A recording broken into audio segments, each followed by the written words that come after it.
day in my life as a full-time content creator. Ngayong araw nga po ay sobrang tirik ng araw. Kaya naman isinampay na ni mama yung mga nilabhan niya kahapon. Sobrang sipag nga niyang naglaba kahapon kasi ilang tray yung natapos niya. Pagkatapos niyang magsampay ay pinalitan niya naman yung bata. Yan nga po pala yung baby na nasa tiyan ko sa mga vlog ko dati. Hindi nga pala ako nakapag-vlog nung time na manganganak ako. Kasi nga naman yung araw na yun ay sobrang unexpected. Wala man lang kasi akong naramdamang sign of labor. Biglaan nga kasing nagkaroon ako ng high blood at nawala yung paningin ko. Kaya naman itinawag ng midwife namin na isi-CS ako. Dito nga po pala sa part na to ay sobrang sarap ng tulog nilang maglola.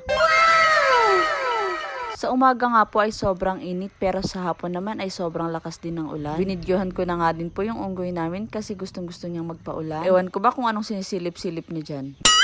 At si mama naman kung kailan umulan saka pa niya naisip na magtanim ng gabi. Ngayong buwan nga po kasi ay mataas ang presyo ng gabi. At kahit nga mataas ang presyo ng gabi ngayong buwan ay syempre hindi niya napakinabangan yung mga unang tinanim niya. Paano ba naman ay ninakaw nila? Grabe ba naman kasi dito sa amin kasi kahit pananim ng iba ay ninanakaw.